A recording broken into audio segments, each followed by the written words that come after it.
I have been watching. How long is this thing going? I watched It goes like till the 3 matches. 8th, so 2 more days. It'll conclude on Saturday. The Americans are still in it. Are they? What's the American? Do we have like one team or Evil couple Geniuses? Evil Geniuses? They're big in Halo too, aren't they? Yeah, I think they play everything, right? I don't know. I guess. I don't follow that shit that closely. I just like USA, let's go. It's like watching Rocky 4, but Rocky fought Yao Ming instead of Dolph Lundgren. Yeah. It's what, the Chinese teams that really dominate Dota? I think it's just Asia. Asia in general. Yeah. Well, China. There's definitely Chinese representation there. Korea. I think China and Korea are the big two for Dota. Gotcha. But yeah, I mean it does. I mean I don't watch the international and root for country. I root for whoever plays well. Like you'll different players have different play styles. Some are like super aggressive. Watching that stuff is really fun because it's such a high level of play. And I think that's my problem. So I went to the newcomer channel for a little bit, and even that was still like, I don't quite know what they're saying, just because I haven't played Dota at all. Yeah. Like, not even once. Have not downloaded it. Have not booted it. I understand the game. It's 3 lanes. You got to destroy the other one.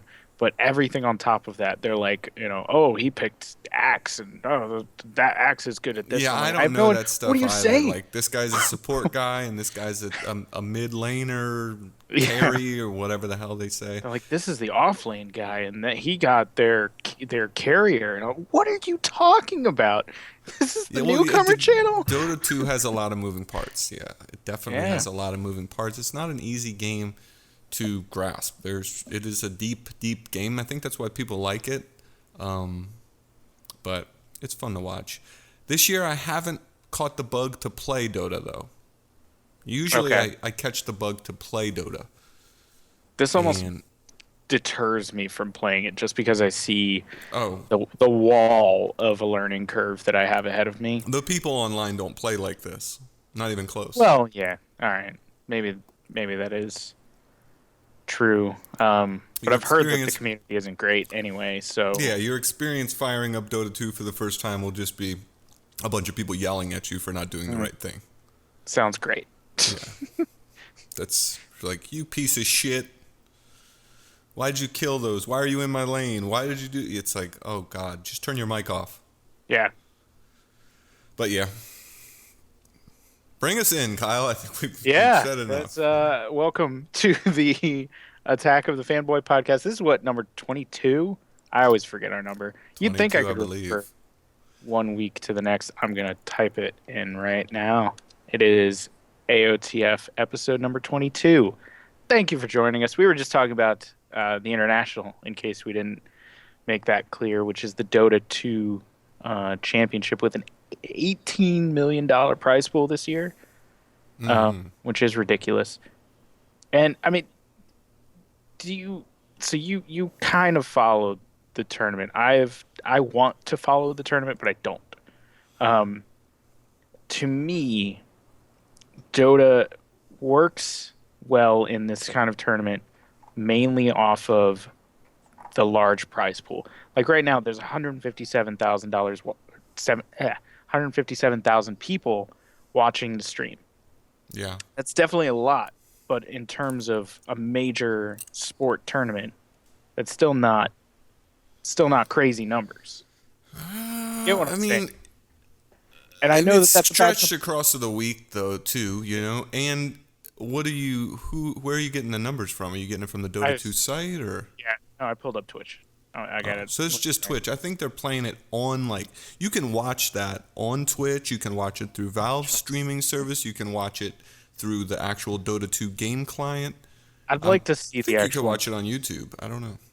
Because just to me, as much as I appreciate this, it's awesome. It's great. I want eSports to succeed, and Dota 2 is great. But when I watch this, I'm just like, the only people that can watch this are people that are really, really into it. I feel like we need an esport for the masses. You need to watch a couple games. You can't just get like turned back by like, I don't know what BKB is. I don't know what the cheese is. You'll get you'll understand. Like you'll start to get it a little bit more as you watch a couple games. You'll see the teamwork. You'll see like, oh, I see why that guy's a support class. I see, oh, he healed that guy while he was attacking, and that guy ran in there and stunned the whole group, and the other guys came in and finished them off. I mean, that's essentially how Dota works, right? You play as a five-person team, and if a good team is set up like these professionals set them up in that all the characters play off of one another, and they counter the other team's characters. So if you watch a couple of games, you'll be able to see, but it's still, there's so many characters in Dota, it's hard to kind of there's over 100, like, right? What does the Naga Siren do? I have no clue because I've never played with that one. You know, it's hard to really know all of the characters unless you're super into Dota. I'm not super into Dota, but I still like watching it for some reason.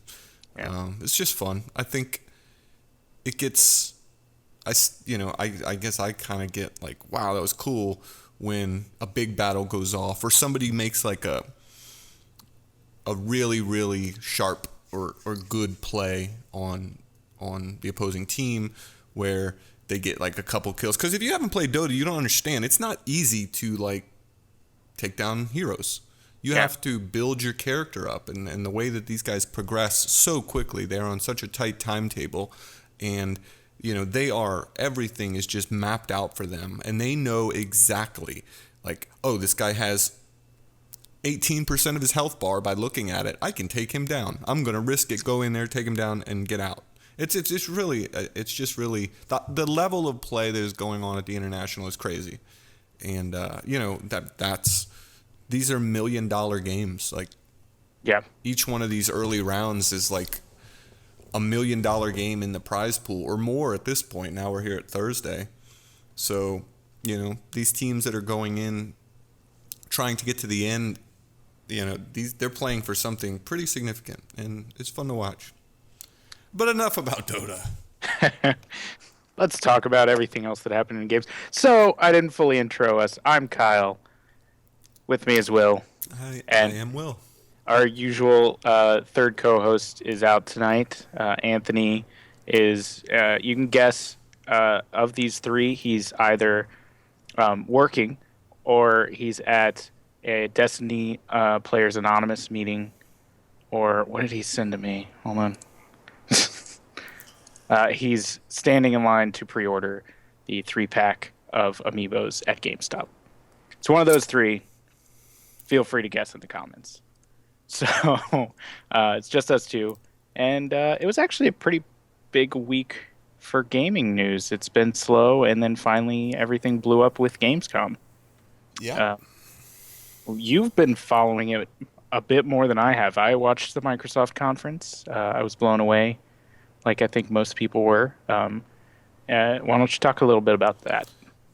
They, have no competition here at Gamescom. Sony didn't want to do a press conference that gave them an opportunity to really showcase what they have for next year, right? So E3 was all about 2015, and Gamescom was, more targeted on, this is what we have for 2015. We already showed you that, but look at what we have next year. And I think they did a really good job of, relaying that message that this isn't, we've got a lot of good games coming this year. We got a lot of good games coming next year. There's plenty of reasons to purchase the Xbox One. And I think the reactions have been generally positive to that showcase. Yeah, no, I mean, it was pretty stellar. Just getting to see, Crackdown 3 was big. Yeah, Crackdown looked good. Scalebound looked pretty good. I was especially impressed with Quantum Break. Yeah. I'd been Quantum Break doubting looks that. Amazing. It looks really good. And I'd been doubting that game for a long time. It was one of those where they showed like a CG trailer and then we didn't hear anything about it for a year. So that's when I start going, yeah, this is either going to be terrible or it's just going to get quietly canceled. And then it came back in a pretty big way. That gameplay trailer looked fantastic. Yeah, that's one of the most impressive games that I've seen so far at, one of the Microsoft press conferences. They have some good games coming out, obviously, Forza and Gears and Halo. Forza. I took a nap. Yeah. It's just, God, who writes those? The stitching on the seats in the car, and the sun glints off. Please stop. Continue. Had to get that off my chest. You have to Forza's not a bad game. Forza's fun. But I'm sure it is. You have to enjoy the nitty-gritty of car. Yeah. I don't Prawn. like it. But yeah, Gears, Forza, Halo. What else is coming out this year? Tomb Raider, yeah. And Gears, it was big that maybe? Gears is going to come with all of the older Gears. They just were dropping bombshells left and right. That's great. It was bad that they were only remastering the first game. Understandable, but it still kind of sucked. But you buy it and you get all 4 original games backwards compatible. Yeah. That kind of stuff for me is not huge news. I really don't care about playing those old games on the new platform, but it is, it is nice. It's all those little nice things that they're doing that are so consumer friendly or fan base friendly. Yep. That are really starting to add up. And you and I were watching it and just chatting on Skype and talking back and forth about it. It's like, these guys are doing a really, really good job. Yeah. They have turned this thing around. At this point, assuming that these games don't come out and Halo 5 is broken or Forza is broken, or they do something to kind of turn people off, they're doing a good job with the Xbox One to the point where, it's like I wrote an article. It said there's no reason not to own one at this point.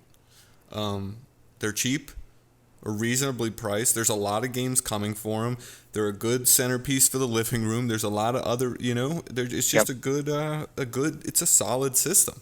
Yeah. But it's also a breadth of titles over the, we've talked before about PS4 is essentially on hold right now.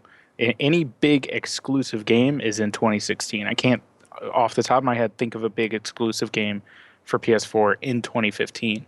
But Xbox does have that. They have Halo. They have Gears. It is a remaster, but it's still a Gears game. Rise of the Tomb Raider all this year. And Forza then they have 6, man. Forza 6 is a big game. Forza and Halo, I think, are Microsoft's 2 biggest games, and they're coming out this year. Yeah. So. And that's weird to say because people will hear that and be like, "Oh, you guys are Xbox fans." I was adamant to not buy an Xbox One. When this was announced and they did all of that, DRM stuff, I was not going to buy an Xbox One. They turned it back, and then I was like, okay, because I'm so into gaming, I have to own every freaking system. So then I went ahead and bought one, but I wasn't happy about it. I wasn't super excited to get my Xbox One. I didn't think I would play it all that often. I definitely didn't think I'd use the Kinect. Now they've really turned it around for me. Yeah, and it's not about being a fan of this platform or the other. When you look at the library of stuff that's coming over the next 2 years, it's diverse. Like you said, with Scalebound, like Tomb Raider, obviously that's coming to other platforms. Driving with Forza, the shooters with Halo and Gears. They're hitting a lot of different types of games. Halo Wars 2. I was just about to bring that up. We didn't bring it up because I don't even want to speak about it. Thing. Yeah. I don't even want to speak about it. You don't want to talk about it? That's a long ways off. No, I'm happy. It's like you're happy. You've been asking for this forever. I've been asking for it for now 3 years. Yep. And, I've been just happy that they said it was going to be on backwards compatibility when they announced it. I don't want to get too excited for it because we've seen people fuck up things, beyond belief. If it's got to be, it's still got to capture that multiplayer experience that Halo Wars, the original, had, that still is very fun to play, that I still play from time to time. There's a very unique multiplayer in that that allows for like 1 versus 1, 2 versus 2, 3 versus 3. It's got a nice matchmaking system, a nice ranking system. Yep. A lot of different maps, a lot of unique gameplay ideas where you're like controlling a prophet or the arbiter, or you're controlling hero units alongside the Covenant and what the heck? UNSC. UNSC armies. So yeah, and all the different types of units. It's just so much fun. And the single player for Halo Wars, the original, wasn't bad. So no, it was really good. Hope they take their most liberties with that end of the game, right? Kotaku had a rumor that there was it's going to be some sort of episodic thing, and they're going to deliver story with that. That's fucking fine. Just don't fuck with the multiplayer. Deliver that on the story side. Don't if you're gonna mess with something, mess with the single player. Give the people who wanted this game the multiplayer sequel that they've been asking for, maybe improved, obviously better graphics, and on the new platforms. Don't mess with the multiplayer, Microsoft. Which, I mean, I don't think that they will. I think it's in pretty good hands. It's coming from Creative Assembly, who did the Total War series. They've done a lot of stuff, actually. There we go. Yeah, they did the Total War series. Didn't Creative Assembly make that Aliens game that you really liked? No, that was, I think... Hold on. I thought the same thing. I've gotten these groups mixed up before, so I'm going to pull it up really quick. Yeah, it is Creative Assembly. I think it may be a different group within there. But yeah, they apparently did make Alien Isolation, and that was my favorite game last year. So I would say it's in very, very good hands. They know how to take a property and really dive into it and understand how to... Maybe they only knew how to do that with Alien, but we'll see. People love the Total War games, but they have not been without their problems. I've never played one. Yeah, I honestly haven't either, but I do remember a few controversies surrounding them. But I'm happy that this is also coming to PC. Yeah, that is actually pretty cool. So my non-Xbox One friends can play Halo Wars with me. Yay. Yeah, we'll see. That's another one of the things that they were talking about. Didn't they talk about the cross-platform play? Yeah, and how they're going to be together. Yep. I mean, that stuff's ubiquitous at this point. I mean, it looks like they're trying to tie Windows 10 and the Xbox One together in a lot of different ways. Where, I'm working on a computer and I'm getting friend invites and party invites and all sorts of stuff now. It's like you're always in that ecosystem. It's actually kind of nice. Yeah. Nope, that's what I like about all my Google apps. And Microsoft has been kind of building up this ecosystem for a while, but they've just done it so poorly until now. I think they're finally... That Games for Windows Live was a disaster. And even they've admitted that was horrible. We screwed up. So I think that they understand, and they're coming back at it with a lot better results this time. I really think it starts to... between Sony and Microsoft, these companies, I mean, especially Sony, PlayStation is like leading them out of the gutter. Gaming in general is so big now and such a part of people's lives that they don't mind having that stuff on their computers that they may be working on or doing, important things on. These games are just tied into people's lives and communities and friends, and these networks are tied into people's lives in ways that, it makes sense for them to tie their flagship product together with Xbox Live and tie it tightly because, people don't mind, and it's probably smart business. Yep. But so, I mean, I think coming out of Gamescom, Microsoft is looking fantastic. I don't know that that's going to shift the sales, though. I mean, I think PlayStation in Europe specifically is just ridiculously dominant. They dominate worldwide. I think if you combine everything together, they're about 2-1. But in Europe, it's like 3 or 4-1 in terms of sales. I don't know if this is going to combat that at all, but they're at least putting up a good show. And I think, I mean, where do you think that this all comes from? Is it Phil Spencer? Was it? Obviously, he's steering the ship now, right? I mean, Matrix gone. Those ideas were probably birthed from, like, I don't want to say Don Matrix sat in his office going, let's do this and this and this. And everyone said, okay, let's go. There's no way he was, leading it that, that closely. I'm guessing that these teams all pull in and they kind of go with a general direction on where they want to take the Xbox brand. And that's why they came up with the things that they did in 2013. But yeah, I mean, I think you have to give a lot of credit to Phil Spencer for turning that around, right? Yeah. He when he came back in, he said, we're going to put the focus on games. And when he did come back in, and that was a time when we weren't sure if the focus was really on games because... Well, it wasn't. The focus wasn't on games. No, that Xbox One is a pretty powerful, like, multimedia thing. Like, you can not play games on it in your living room, and it works for having a number of different apps. You could use it as a very expensive Apple TV. You could use it to, stream. Now you can stream stuff to the Xbox One through what's the name for it now? I don't know if it's Media Center, but just Xbox Video or something. Yeah, Xbox Video, what have you. You can watch multiple apps. You can watch, live television through your provider.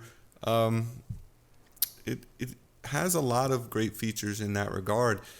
And back then, when they revealed that console, that's what they were focused on. There was no talk of games. Like, if you remember when they brought people out to... Oh, I remember. Yeah, vividly.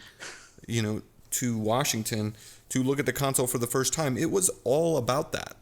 TV, sports, TV. Yeah, TV they sports. they had a video out there that just kept saying those things. Yep. And it was like, oh, fuck. What is going on here? And then Sony just said, yep, we're not doing that. And they did that well. But, yeah, I mean, to get back to what you were saying, Phil Spencer came in and said, yeah, this is a games console. We're going to make you, the person who bought this for playing games, happy. And I think they're doing that. I mean, there's really no doubt about that they're hitting on all sorts of different types of games. They're not afraid to throw the money at the things that might be considered niche games. Games that are exclusive that you're like, not everybody's going to want to play. It's not going to be that Gears of War game or that Halo game that hits the masses. Like Scalebound, that's not for everyone. Yeah. Maybe even Quantum Break isn't for everyone. It very well may should be one of those games you look at and go, ooh, this is what the Xbox One can do? Cool. This thing has good graphics because it looked pretty amazing. Yeah. Crackdown isn't a game that everyone plays. But Halo Wars is certainly not a game that everyone plays. No. So they're covering their bases and you're going, we are going to try to appeal to everyone. So yeah, I think it's you have to chalk that up to Phil Spencer. If he came in there and said, because he was on the development side of things before he was in the executive level. Okay. I believe Phil Spencer was like a director for the studios, and then he was the head of Microsoft Studios, and then he was now the head of Xbox. I believe that's the career path for him. So, putting a guy like that in charge of the Xbox brand in general is going, they're going to put that other stuff in there, and it's going to be bonuses. And that's what it feels like now, right? It feels like, okay, I play games on this system and I can do this stuff. Yeah. Unfortunately, that's not how they marketed it from the get-go. Because if they would have done that, if they would have done all the things that they've done so far, if this console would have launched with the systems, with the updates that it has now, if they'd at least be even, I think. I think because Microsoft had a very strong. They're losing in North America. I mean, they won for like 50 months in a row last generation. Yeah. They would not have lost North America the way that they did I don't think they could have possibly done that without doing what they did. But, you know, I think it's a good thing. Honestly. No, I mean, we're benefiting from it. Definitely reaping the benefits of that. Yeah. There are so many things that they've done that are like, okay, cool. What? They're just going to start sending people $20 every couple months. Yeah, I mean, some of the stuff that they announced is pretty crazy. The backwards compatibility was crazy when they announced that. There was no reason they didn't even have to go into that. It was not something. Obviously, people asked for it, but it wasn't something where people were like, "Give this to us, or we're not buying Xbox Ones." They just kind of did it, hoping it would make people happy and make them buy Xbox Ones. And the bundles and everything that they're doing is just because of the hole that they got themselves into. And it's, I mean, on the other side of it, on the consumer side, fantastic. Great. Absolutely. But, you know, you still have people that first impression was all they needed. You know, that's all they needed to hear. And that was it. And, you know, that's too bad. But good for us. Yep, definitely. So one thing I did want to bring up was Crackdown, because I never trust this. And I haven't trusted this since they announced the Xbox One and started talking about how they're going to utilize the cloud. We're going to use the cloud for gaming, and it's going to be a magical wonderland. And now it's finally come back. They haven't talked about the cloud since the very beginning, and now it's come back, and they're saying that Crackdown 3 will use the cloud for physics, allowing for the destruction that we saw in the trailer, essentially meaning you can destroy anything in the world in the multiplayer only. And it'll make the Xbox like 20 times more powerful. Yep. I don't trust that at all. I'm not a scientist, Kyle. No, it is tough to believe that kind of stuff because, like, obviously they're using that cloud infrastructure. Forza uses it. Forza Horizon used it. Forza 5 used it. Titanfall used it. They said. Yeah, but that's what I was going to say. They say that they use it, but it's like, well, wait. All it looks like is those cars have my friend's name above them. And they say, well, it uses their driving habits and all this stuff. Like, why? He just keeps running into me. Is he drunk? Yeah, and like Titanfall, Titanfall was not a technical powerhouse. It was a fun game, but it most certainly was not. There was nothing in there. It was running off the friggin' Source engine. I mean, I don't know what it could have used. And they did it was wasn't it for the bots or something? I don't know. They weren't very smart. No, they weren't. They just stood there. What was it using it for? Stupid cloud. I mean, yeah, man. I'm with you. I don't know. I think that is marketing, but I mean, apparently, people from the convention are saying that it's working, that they have it running there, but things run at the convention that magically don't make their way into our homes later on. Red Faction did crazy destruction 5 years ago. Yeah, and there was no cloud in that. No cloud involved. Geomod, just get some Geomod technology in here. But that does look a little bit bigger, on a bigger scale. It does. I don't want to downplay Crackdown 3. It looks really good. That stuff looks pretty cool. Destruction is always fun. Yep. Whenever I hear cloud, I just immediately don't trust it. I'm definitely interested in seeing you're going back there, huh, Microsoft? You're not done with this, are you? You've built some goodwill. Now you're gonna, lay it on with this cloud nonsense.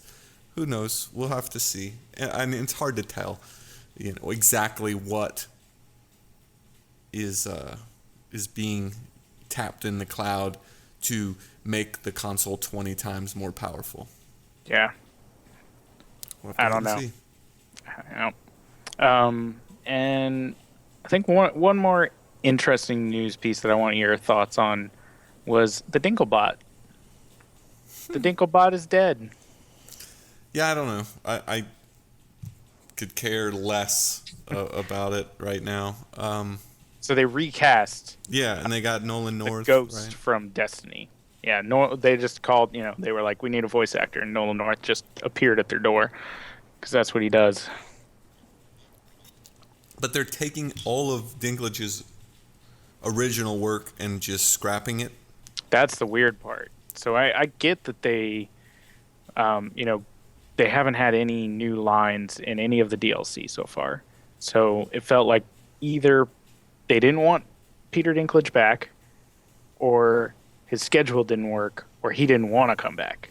Or even just too expensive. Yeah. Which is definitely a possibility. Yeah. Probably makes sense. I never really got the hate or the joke behind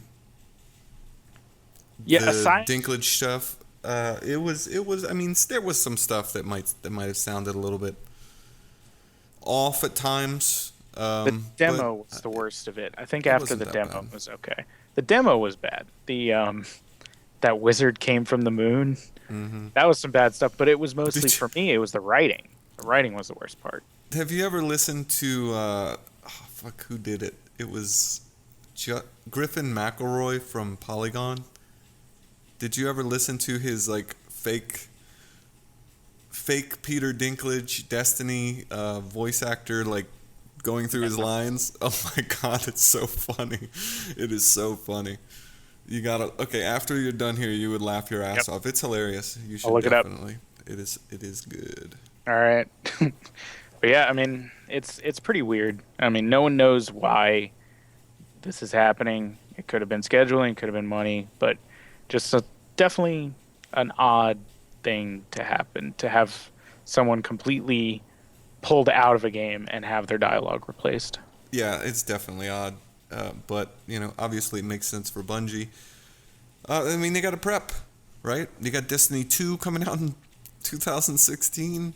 Yeah, I wonder if they knew what they were getting into when they got Peter Dinklage. Because, I mean, he's a high-profile actor these days. Yeah, and maybe it was a while ago. Yeah, but they get him for Game of Thrones, the game. Telltale gets him. And he does a decent job in that. I don't think he's a bad voice actor at all. He's an amazing actor, and at least does decent, from what I can recall, in most games. But something about Destiny screwed up. I do not agree. I don't think it was as bad as... It wasn't great, though. It was pretty dull. It wasn't great. I mean, I like the sound of Dinklage's voice, though. Like, he's got a very distinguished, recognizable voice. I just don't... I didn't get the hate for it, but I think people just wanted to hate Destiny, Kyle. And they just no one wanted took it out on Peter Dinklage. Of course they did. We wanted to love it. As soon as you played it and it wasn't exactly what you thought you wanted it to be, you hated it. I wanted to love it. I wanted to care for it. Yeah, but you wanted it to be something else. My Dinklebot, my physical Dinklebot, is going to be a huge collectible these days. Yeah, that thing's going to be skyrocketing in value. I wonder if they're going to issue a firmware update. Does it speak? It speaks. Oh, God. I didn't know that. That's pretty cool. Uh-huh. Yep. And it's going to have the original Dinklage voice for all time. $1,000 on eBay. No matter what Bungie thinks. Well, any other news you want to talk about? I mean, there was definitely more news out of GamesCom. We had a couple different press conferences. I didn't follow the EA one. Did they say anything there? I don't think anything huge came out of those. I think the only company that really saved stuff for Gamescom were Blizzard, obviously, because they don't do anything at E3, and Microsoft was holding back some stuff from E3. But I think everyone else was just kind of reiterating stuff. I think people kind of panned this announcement of the Millennium Falcon and the squadron mode for Star Wars Battlefront. Maybe they showed off some video that wasn't looking that hot. I didn't follow. I don't know. So, yeah, neither one of us did because that happened at 4:00 in the morning. So, yeah, we didn't catch that, but our writers that are in other parts of the world did. Call of Duty had a presentation as well. And that was interesting because of what's going on now with the International. The Call of Duty eSports stuff was what they were showcasing. And they added a lot of features in that game that really remind me of competitive Dota 2. Okay. Picking you might have to explain that. Yeah. Well, you've played Call of Duty Black Ops 3. You know Yeah, about the but specialists. I don't know what they pull from Dota. Yes. Okay, so Okay. in competitive play, you can't have two of the same specialist or two of the same special weapons or abilities. There's a bans and protects thing, which is kind of like Dota, because at the beginning of Dota 2 matches, both teams square off and they can ban certain characters. Yep, I have seen that phase. Okay, I had it explained to me that's by as the far as you newcomer. got, and you're like, I am not watching any more of this. See you later. Who is Puck? So it's got something like that where they can ban or protect certain characters, certain items, certain weapons.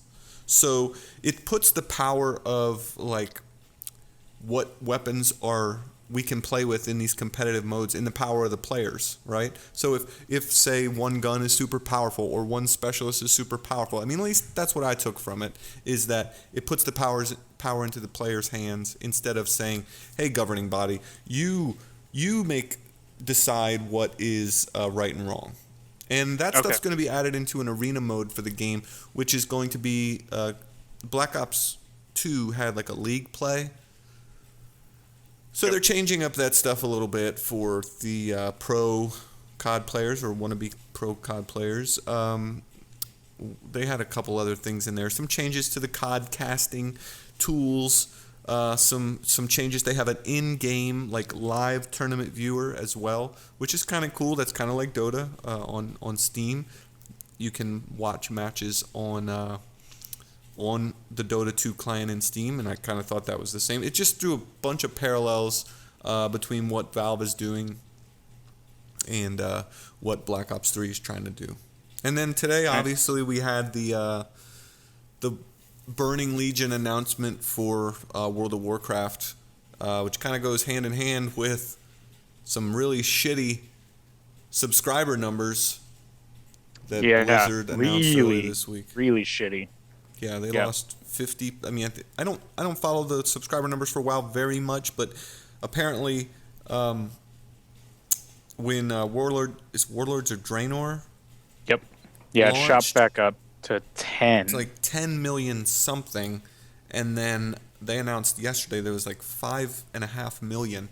So they lost half of their subscribers in between those two periods, and that's not good. I mean, WoW has historically had that trajectory of gaining and losing players as expansions and features roll out. So it's understandable, but that seems like a pretty significant drop. That was a big drop, yep. And I think a lot of it had to do with the overall disappointment with Warlords of Draenor. People were pretty excited when it first came out, and then the more they got into it, the less they liked it. And since it brought so many people back, those people just left. And then more people left with them. Like, I banged through this content in 30 days. Thank God I don't have to pay $15 again. Yeah. I am out of here. Which, I mean, World of Warcraft is almost a relic at this point. No big MMO off the top of my head is surviving today on that subscription model. Because World of Warcraft is still around, but... Right. That said, 5 million paying subscribers is a shitload. That is true. Yep. Like, anybody else would say, yeah, we'd love to get 5 million paying subscribers at $15 a month. That's a lot. It's not a lot for World of Warcraft. I'd also like to see the figures on regional breakdown, because I know it just blew up in Asia. I think China specifically went through a World of Warcraft craze. So I'd wonder how many of those are the U.S. and Europe, and how many are older players and how many are newer players. Yeah, it's hard to tell. I highly doubt. I mean, that stuff might be in Blizzard's financials somewhere. Buried very, very deep. No. Yeah, I don't know. I don't know if they're required by law to tell people that information. Do you think it'll last? Do you think this new expansion, what is it, World of Warcraft Legion? Not. Thing's 10 years How old. long do you think it's got? Yeah, how long? I think it's got a... For what? I think people still play that Till- game. You got people like till Anthony. they- Anthony loves that game.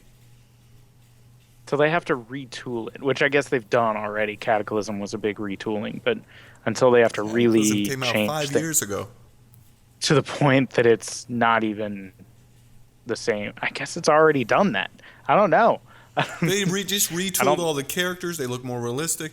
The game doesn't look like it used to look. It looks beautiful now. It's a good looking game. It's by no means does it look. It still can run on a very low end PC. It's built to run on just about anything. But I don't know how long it has, Kyle.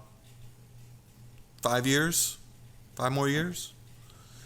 I mean, Yeah. I'm guessing that it's at some point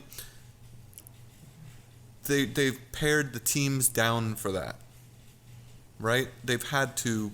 They just don't have as many people working on it at some point, right? The server costs start to come down as well as they have less people playing. 2 million players is probably still okay. Still a lot. Any other game that has that many paying subscribers would be like a smash hit. But for World of Warcraft, it's just not the same. very good. No. They're the powerhouse. They're supposed to be.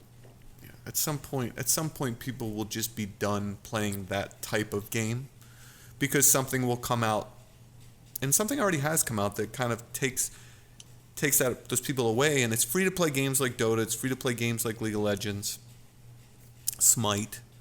These free to play. Smite's free to play, right? Yeah. It's like they have taken that market, the pay-to-play MMO market, and turned it on its ear. Just said, look, you don't need to do this. You can get a full game experience, a very rewarding game experience. Come play us for absolutely nothing. And I think Valve does that the best. Dota 2 is absolutely amazing for a free-to-play game. There are so many times we play that and go, this is way too good to be free, and it's completely free. It's the best free-to-play game I've ever played, just because all of the stuff is purely cosmetic. There's no... The gameplay is tight. The rules are set in stone. You're never going... Like League of Legends does character balances in weird ways and then charges people for them. Dota just makes everything free, and if you want cool costumes, give us some money. That is the Valve way. They've made that an amazing business for them. Team Fortress 2 makes millions. They sell that goddamn compendium for $20. I don't know, $20 and $70 versions, and that's what builds the prize pool for the international. 18 million is just 25% of what they earn from compendium sales. The rest of that money just goes to Valve. It's insane. But do I think? I mean, just eventually that MMO, that type of game, yes, video games will just bypass that, where it will be so archaic that people are just going to be like, I don't want to do this anymore. I don't even like this. It's not fun. It looks like shit. Every WoW player that I've ever talked to already sounds like that. Like, I don't want to play WoW again. Oh my God, they're coming out with another expansion. I have to play WoW again. And I enjoyed my time cycle. I never really got into the social aspect of World of Warcraft. When I played it, I was more of a lone kind of just, I want to take in the world, see the world, do all the quests, clear it out as I go. I sometimes matched up with people for like public raids and stuff like that. But I never joined a guild and didn't do any of that stuff. And I still enjoyed it. I could see it's a fun game to play by yourself, but I could see getting the hooks in if you had other friends that played consistently or often. Yeah, just a place to go and. But not anymore. Maybe 5 years ago, I could see that. Well, I intentionally stayed away from WoW because I did not want to become addicted and spend $15 a month. It's an addictive game, that's for sure. Yep.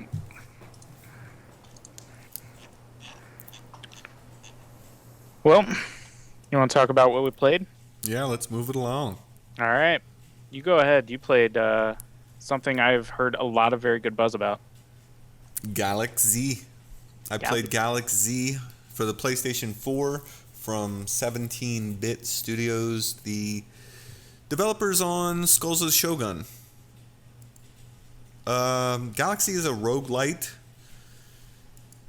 title where you control a spaceship in procedurally generated worlds. And it's... I mean, in the review I put it's a love letter to 80s arcade shooters and Japanese anime. Have you ever watched, like, Robotech or something like that? I've seen some Robotech. Very little, but yeah. I pulled up your review and I'm looking at the screenshots, and yeah, I get what you're saying. It has that old school kind of anime, robot anime vibe. But it's not just...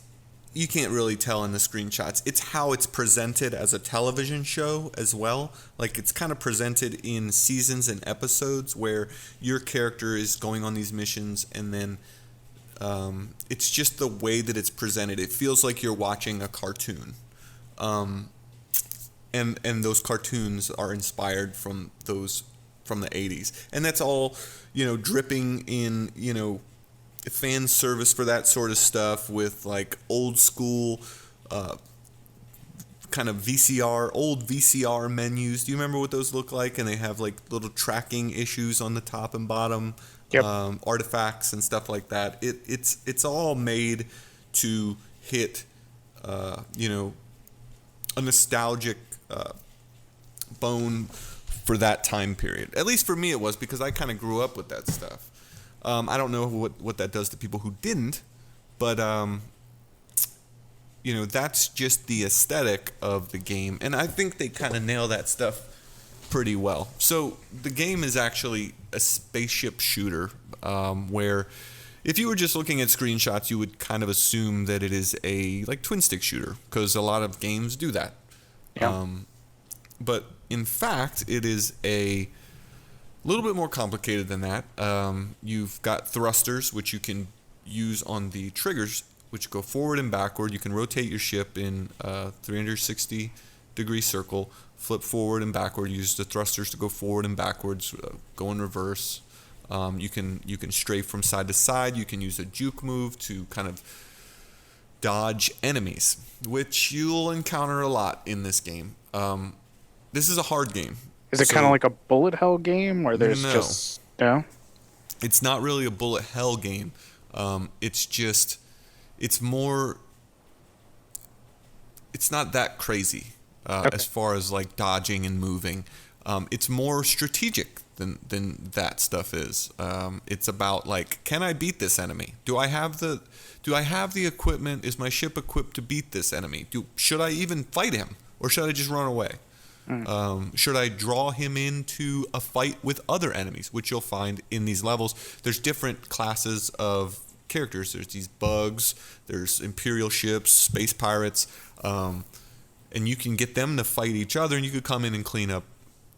I mean, it's more strategic, right? So as a roguelite, if you die, you're done. So you kind of have to balance, like, okay, I've got 5 health bars and 2 shield.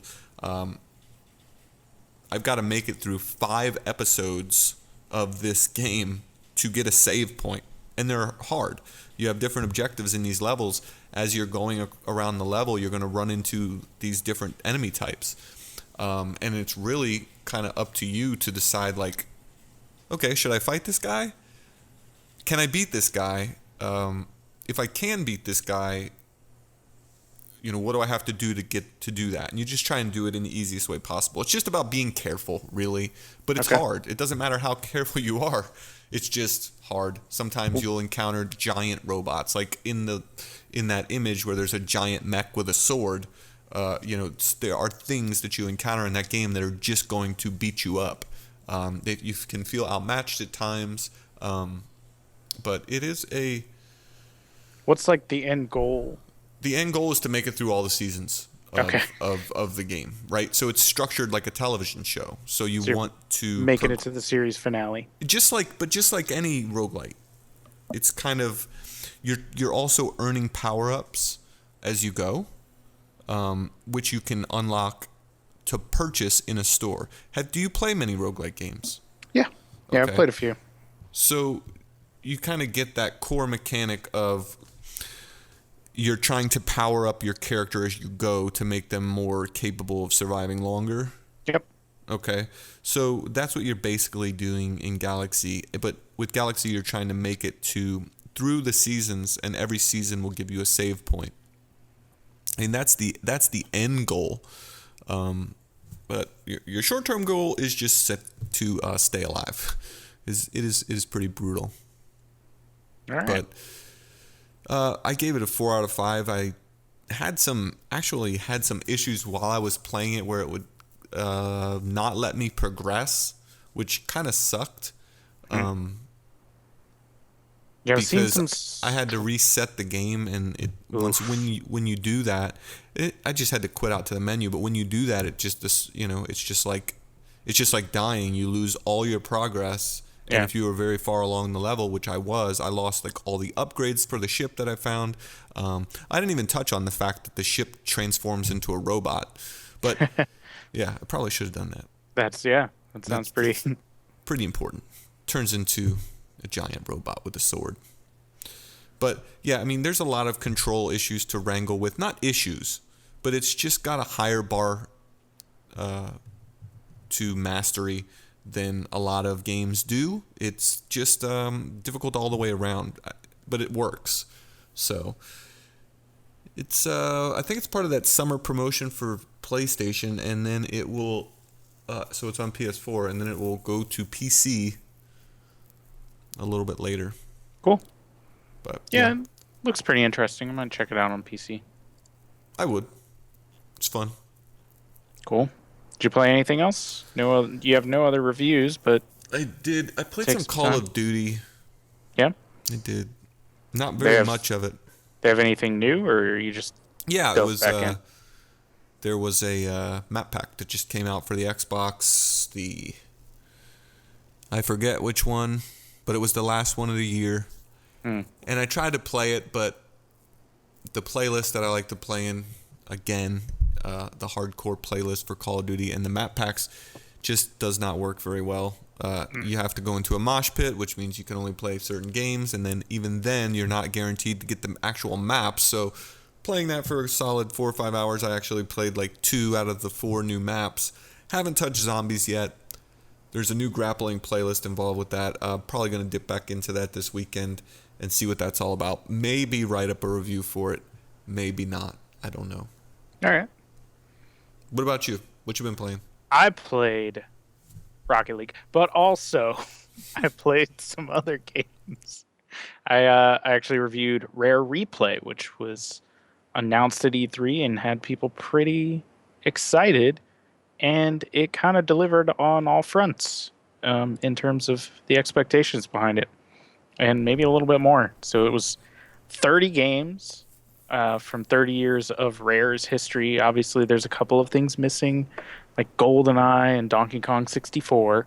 But other than those, all the big guys are there. Perfect Dark, Banjo-Kazooie, Battletoads, Killer Instinct, Conker's Bad Fur Day. Just some of the biggest and best games ever in some cases. Yeah, for sure. That's a pretty outstanding collection from what it looks like. Yeah, you gave this game a 5 out of 5. Yeah, and I think it deserved it. I mean, there's obviously anytime you port these older games, you're going to have a couple of issues. There frame rate issues occasionally, stuff like that, but nothing that was really even worth mentioning. I mean, it's stuff that would honestly be present in the original games because they're N64 games. In some cases, but all the older games worked flawlessly. And on top of that, they added so much, like save states. The snapshots are really cool, where it kind of takes a portion of the game and turns it into a mini challenge with leaderboards and everything. 10,000 gamer score for the achievements. Just an hour and a half of behind the scenes videos. You could just go on and on about all the stuff that they crammed into here, and it's $30. I mean, it's insane, honestly. Yeah, I mean, from what it sounds like it's built well for two types of people: people who played those games, who want to go back down that nostalgia and play those games again, or at least have them in their collection, or for people that want to like, why is Rare important? Yeah. What did they do? Because Connect Sports is the last thing they're remembered for. What was what else have they been working on recently? I mean, even some of the games on here were some of their later bad games, like Grabbed by the Ghoulies and Cameo. I can't think of what they're working on really currently. They have that pirate ship game coming. Yeah, Sea of Thieves is coming. Sea of Thieves, thank you. I just keep calling it that pirate ship game. The pirate ship game. I'm gonna pull up. No, they don't have a list here. But yeah, some of that stuff is, pretty important to history of, if you're into that sort of stuff of gaming, and why was it such a big deal when Microsoft bought Rare? Because they've made some of the best games ever. Yeah. So yeah, that the collection sounds really neat. And I think you said in the review this like one of the best collections of games ever, and you're easily one of the best. I mean, just Viva Pinata. You could just name them just over and over. Just Viva Pinata. Pinata. Made fun of for liking Viva Pinata. No, Viva Pinata is amazing. I knew it. The number of hours that you could put into this game, I can't even calculate. It's nuts. I mean, and even I dove into some of the really older games. They have their very first game was like Jetpack from before the NES even came out. I guess it's not their very first game, but it's their oldest game on the collection. What was that on? Like ColecoVision? Where? It was some computer thing. I looked it up just to be sure that I was speaking correctly. But yeah, it was pre-NES. It came out on the ZX Spectrum in 1983. It was a Rare game before they were called Rare. I mean, that was fun. Like I jumped into that just like, hey, this is their first game. It's probably going to be terrible. And I played it for a solid like 30 to 45 minutes before I was like, okay, I need to check out another game. It's just really good. And even the N64 games are almost all, I mean, there were a few that didn't release on 360. So those are presented here as they were. So Conker's Bad Fur Day is not the Xbox version. It's the original N64. You've got Blast Corps, which is another fantastic game. Those are just the N64 versions, but then ones that did release on 360, these are actually like backwards compatible versions that get installed to your hard drive as though you owned the digital version. So that what are we looking at as far as like file size, total file size for that whole thing? They mentioned that in their email, and it was. No, there's a 250 megabyte day one update. It's pretty big. But I guess some of those older games are like very small too. Yeah. Right? Like N64 games couldn't have been huge. No, they're not by today's standards at least. So here you go. The base game is 12 gigabytes, and with the Xbox 360 games that download separately, it's roughly 38 gigabytes. Okay. I mean, that's about par for the course nowadays, at least. Yeah, that's cool. I don't know that I will pick that up, but maybe. It's such a ridiculous amount of content, and there's something in there, I think, for everyone. I mean, you've got the Viva Pinata that was such a weird, out there sort of game, but is really fantastic. Then you've got Conker's Bad Fur Day, that's, that M-rated humor. Some of the controls aren't great. They're still porting over N64 games that were, pioneering 3D controls and didn't quite figure out how to do it. It wasn't that controller not quite the same, but it did have like the stick. Wasn't that the first controller to have that? Yeah, no? It was kind of one of the first controllers to have an analog stick. Yeah, so I mean, there's still analog gameplay, but like they had to patch in for Jet Force Gemini, another fantastic game, they had to patch in dual analog because it was this weird hacked together, because the N64 only had one analog stick, so you would like move with the C buttons and look with the it was just a weird setup. So they patched in dual analog. That sounds horrible. It should be good now. I haven't went back since they patched that in, but it apparently is much better. Yeah, I think if you're at all interested in retro games, there's no reason not to get this. It's ridiculous. Or achievements, if you want 10,000 achievement points. I was just starting up games and just kind of bouncing around them, and I think I got more achievements in one day than I ever have before. Yeah, but some of that stuff is like if you've already played those games. The 360 ones. Yeah, yes. So you can't double up on that stuff. Right. Yeah, you're essentially just porting over your Xbox 360 games. Which was weird. That was kind of one of the few critiques that I had, was just that the game is so seamless. When you boot up Rare Replay, you get this cool theater presentation of all of the games, and you can go through and pick the one that you want to play. But if you pick one of the 360 ones, it boots you out and into that game. And you can go back. There's a way to go back, but it's this weird loading screen, and it does kind of break up that experience. But to counteract the critique, if all that you're playing is Perfect Dark, that's actually a little bit better, because you can just boot straight into Perfect Dark. You don't have to load Rare Replay, go to the menu, and find the game. So depending on how you play it, that's a plus and a minus for the game. Cool. Yep. Well, it sounds like you really, really like that. I did. I want to actually sit down and play it more. But, who has the time? Mine is the same with Galak-Z.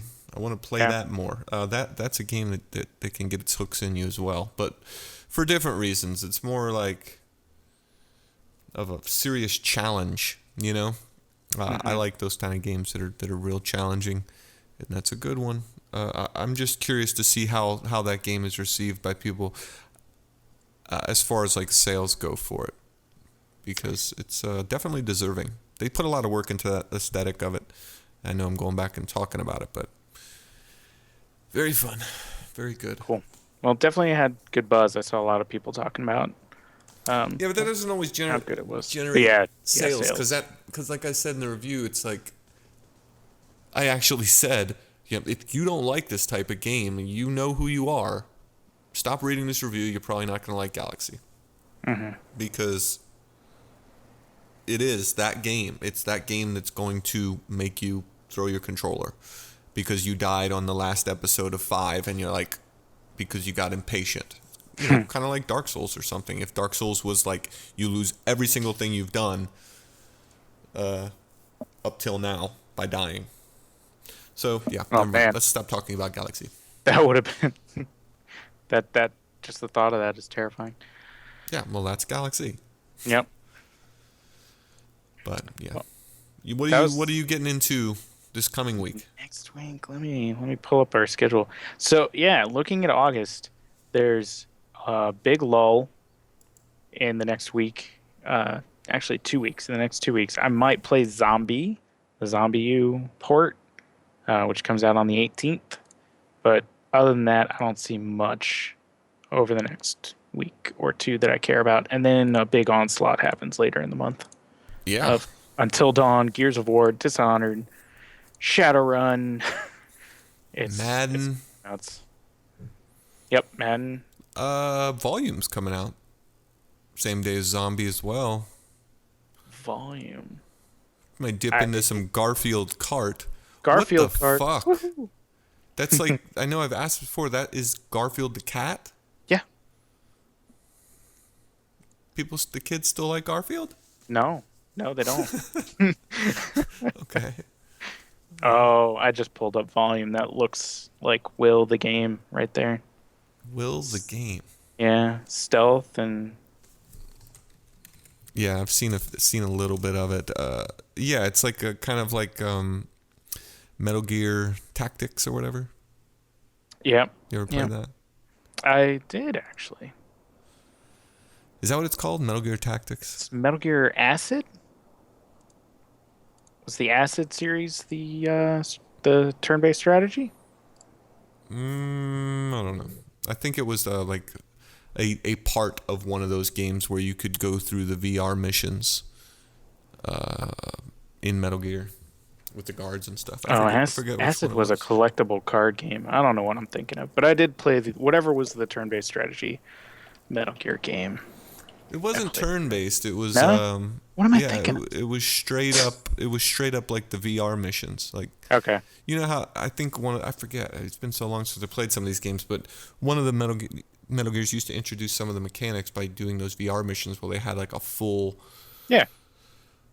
game like that, I believe. I forget what it was called though. It was VR missions. It was Metal Gear Solid VR missions. Okay. All right. Easy enough. Yep. They made it simple. You got to play as the ninja later in the game. That was the best part of the entire game. Cool. And for me, I'm probably going to play Volume. I don't know what else I could possibly play after that. I'll probably play some Call of Duty. But what I'm going to do as soon as we get off of this podcast is turn on my Xbox One, fire up the Twitch app, and finish watching some Dota. All right. 2. And then get psyched for the grand finale this weekend. Yep, I'm probably going to miss it. I would actually watch the grand finale. Probably going to miss it. I bet you are. Yeah. Oh, well, I'll watch the rerun or the documentary that comes out later. Are they doing another documentary? Because that first one was good. I highly doubt it. Oh, man. I don't know if they do one every year. I think that was just one-time thing to kind of get people into it. Should do it every year. Just a recap documentary type thing. Well, you got to watch it. Just watch it, and you'll get all the information you need. They do a great commentary. They do great coverage as far every single game, wrap-ups for the day. It's very well put together, in my opinion. I will try. Try to bust through that learning curve, but it's not for everyone. Yeah.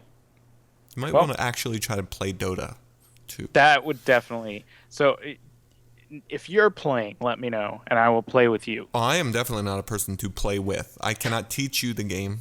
I have never actually played against live human opponents. We could learn together, though. We could just fumble about.